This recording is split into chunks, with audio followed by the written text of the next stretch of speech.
Привет, меня зовут Лена. На своем канале я готовлю полезные десерты без сахара. Сегодня я покажу вам, как приготовить вкуснейший маковый торт. В нем воздушный бисквит, насыщенная ягодная начинка и два вида вкусного творожного крема. В этом торте я покажу вам, как в ПП-рецептах может выручать ксантановая камедь. И, конечно, покажу возможные замены, если у вас ее пока нет. Для коржей нам понадобится 90 грамм овсяной муки. Ее можно заменить на полбяную, пшеничную цельнозерновую или их смесь. Смесь я рекомендую использовать, если вам не нравятся какие-либо привкусы разных видов муки. Но чаще всего отчетливые привкусы проступают, когда мука начала прогоркать. Такая мука встречается в магазинах, поэтому овсяную я всегда готовлю из овсяных хлопьев самостоятельно. К муке добавляем 5 грамм разрыхлителя, это 1 чайная ложка с небольшой горкой. Размешиваем сухие ингредиенты. 5 яиц нужно разделить на белки и желтки. Чаша для взбивания белков должна быть обезжирена, и в нее не должно попасть ни грамма желтка. К желткам добавляем 10 грамм жидкого растительного масла, у меня арахисовое, 1 чайную ложку натурального экстракта ванили и 20 грамм кипятка. Сразу тщательно размешиваем. К белкам добавляем 1/3 чайной ложки соли, 1 грамм ксантановой камеди. Это натуральный ингредиент, к которому я рекомендую присмотреться всем, кто готовит ПП-десерты. Он поможет стабилизировать белок, и нам не понадобятся такие недешевые ингредиенты, как эритрит или сироп. Расход у камеди минимальный, как видите. В этом рецепте я покажу второй способ ее применения. Если у вас пока нет ксантановой камеди, замены пропишу в описании под видео. Сюда же добавляем 12 грамм подсластителя. И начинаем взбивать на средней скорости. Потом переключаем на высокую. Внимательно следите за белками, чтобы их не перевзбить. Во время взбивания вы можете увидеть, что за венчиком остается след, который уже не опадает. Останавливаем взбивание, проверяем. Видно, что белки неподвижны при повороте чаши. В этот момент нужно перестать взбивать, чтобы не перевзбить их. Небольшую порцию белка перекладываем к желткам и тщательно размешиваем. Здесь важно добиться однородности, чтобы не осталось жидких участков. Еще немного белка. Размешиваем. Снизу я подгребаю всю жидкую часть и размешиваю с белком. На небольшом количестве белка это сделать проще, чем потом на всей массе. Перекладываем желтковую смесь к белку и размешиваем аккуратными движениями лопатки снизу вверх. Когда белки взбиты, медлить уже не стоит. Все ингредиенты должны быть наготове, а духовка должна разогреваться. Порциями просеиваем сухие ингредиенты. И также аккуратно размешиваем каждую порцию. Правильно взбитые белки не опадают. Камедь помогает им сохранить объем при добавлении остальных ингредиентов. Получается пышное объемное тесто. Насыпаем в него 40 грамм мака. Размешиваем до однородности. Я выпекаю в кондитерском кольце диаметром 16 см. Кольцо просто стоит на антипригарном коврике. Такое тесто никуда не вытечет. Аккуратно перекладываем, немного разравниваем и отправляем в разогретую до 160 градусов духовку на 40 минут. Готовность коржа проверяем деревянной шпажкой. Она должна выйти сухой. Такие бисквиты на взбитых яйцах я обычно оставляю остывать в приоткрытой духовке. Когда бисквит остыл, он совсем немного оседает, это нормально. Проходимся ножом по бортику, чтобы легко вынуть бисквит. Вот такой пышный он получается. Из него мы сделаем 3 довольно широких коржа. А пока упаковываем бисквит в пищевую пленку и оставляем в холодильнике как минимум на 5 часов. Эта процедура помогает влаге внутри бисквита равномерно распределиться. Для начинки нам понадобится 300 грамм ягод. У меня это размороженная черная смородина. Подойдет любая ягода схожей консистенции, например, вишня или клюква, а также фрукты, например, слива или абрикос. Если вы планируете хранить торт сутки или более, то ягоду обязательно нужно проварить. Я не провариваю, сохраню все витамины.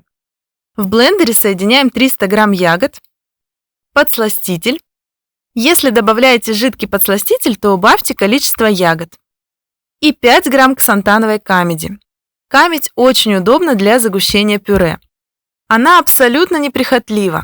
Можно добавлять хоть в горячие, хоть в холодные жидкости.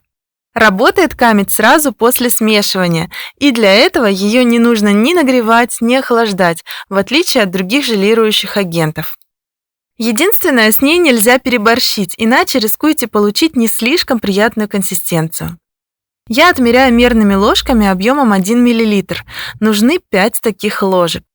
Вместо камеди можно использовать 16 грамм кукурузного крахмала, но в этом случае готовое пюре нужно будет обязательно довести до кипения.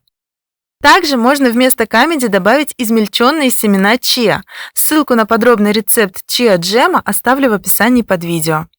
А с камедью мы просто объединяем все ингредиенты с помощью блендера. Получается вот такое пюре средней густоты. Такая консистенция позволяет максимально ощущать вкус ягод в торте, в отличие от более твердых вариантов. 200 грамм начинки я перекладываю в кондитерский мешок. А остальное пюре понадобится для окрашивания творожного крема. Для 2 видов творожного крема нам понадобится 350 грамм творога. Творог должен быть в первую очередь вкусным и желательно не жестким, чтобы блендер мог измельчить его до гладкости. Также в нем не должно быть лишней жидкости. Я буду измельчать сначала творог отдельно, мой блендер так лучше справляется с комочками. Но, возможно, вам захочется добавить сюда сразу остальные ингредиенты. Я добавляю только сухой подсластитель и измельчаю. Желательно получить максимально кремообразную текстуру. У меня сегодня такой творог, что мелкие крупинки остаются, но если сделать правильную консистенцию крема, а мы ее сейчас с вами сделаем, то на торте эти крупинки не будут особо видны. Для этого добавляем 200 грамм рикотты. Она помогает смягчить творожную кислинку и дает более мягкую текстуру. И 20 грамм натурального сиропа без сахара. Сироп можно заменить, например, йогуртом. Небольшое количество жидкости здесь поможет сделать крем нежнее. И 1 чайная ложка натурального экстракта ванили. Тщательно измельчаем с помощью блендера. Вот такой крем получается. Теперь он достаточно мягкий, более гладкий, но при этом держит форму, не падает с лопатки, а значит и для покрытия подойдет. Перекладываем 300 грамм крема в кондитерский мешок. Этот крем пойдет на покрытие. А к оставшемуся крему добавляем 100 грамм густого ягодного пюре. Внимание, если вы готовили начинку на крахмале, то ее нужно смешивать с кремом вручную, без помощи блендера, так как структура крахмала станет жидкой после блендера. А камедь и здесь неприхотлива, поэтому спокойно измельчаем. Крем получается очень приятной консистенции. Также перекладываем в кондитерский мешок. Перед сборкой торта осталось нарезать корж. Срезаю неровную шапочку. Нож держу строго горизонтально.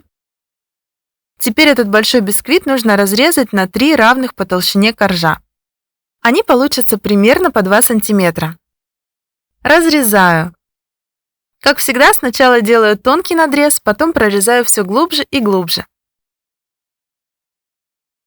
Также делаю второй разрез. Получились вот такие коржи, мягкие, воздушные, эластичные и, что редкость для ПП-бисквитов, не сухие. Камедь в этом неплохой помощник. Приступаем к сборке торта. Кольцо диаметром 16 см стоит на подложке. Внутри проложена ацетатная лента. На дно капаем немного крема, чтобы зафиксировать торт. Выкладываем первый корж. Я всегда кладу нижний на дно.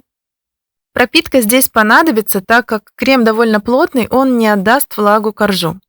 В качестве пропитки я использую 30 грамм сиропа топинамбура, смешанного с 60 граммами воды. 30 грамм пропитки на 1 корж. Теперь слой творожно-ягодного крема и бортик из крема по краю. 180 грамм крема уходит на 1 корж. Выравниваем и в углубление выкладываем начинку. 100 грамм пюре на 1 слой. Выравниваем лопаткой начинку и бортики, чтобы они были одного уровня. Выкладываем второй корж. Хорошо прижимаем. Пропитываем, также 30 грамм пропитки. Повторяем все те же действия.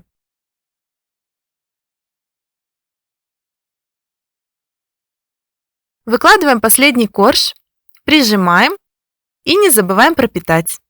Накрываем торт пищевой пленкой и оставляем в холодильнике примерно на 4 часа. Когда торт настоялся, снимаем пленку, кольцо и ацетатную ленту. Тортик ровный и стабильный.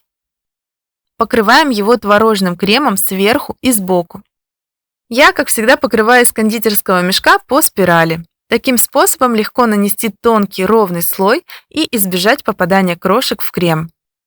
А это количество как раз рассчитано на совсем тонкий слой крема. Выравниваем торт сверху и сбоку. Снова сверху, сбоку. Добиваемся ровной цилиндрической формы. Протираем подложку салфеткой.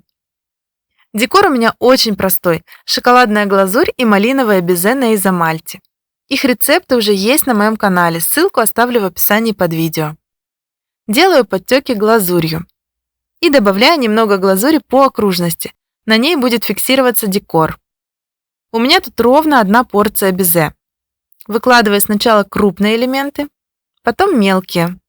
К ягодному тортику ягодное хрустящее безе с насыщенным вкусом отлично подходит. Но имейте в виду, от соприкосновения с кремом безе постепенно размокнет, поэтому декорировать торт таким способом лучше прямо перед подачей. Вот такой тортик получается. У него простое и нежное оформление. Давайте его разрежем. Мягкий и нежный. Он режется как по маслу.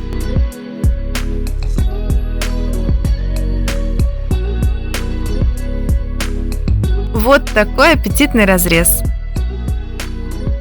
Очень много ягод, очень много мака, очень нежные крема. Коржи мягкие, воздушные и пропитанные. Смородина дает насыщенный вкус и активную кислинку. Если вы не очень любите яркие ягодные вкусы, то лучше выберите вишню или, например, сливу, как вариант пюре из чернослива. Шоколадная глазурь неплохо оттеняет вкусовое сочетание в этом торте, а хрустящее воздушное безе отлично дополняет гармонию текстур. Очень нежный и вкусный бисквитный тортик.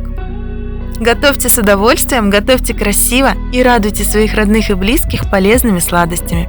Если вам понравилось это видео, ставьте лайк, мне будет очень приятно. Подписывайтесь на мой канал и делитесь этим видео с друзьями. Пока!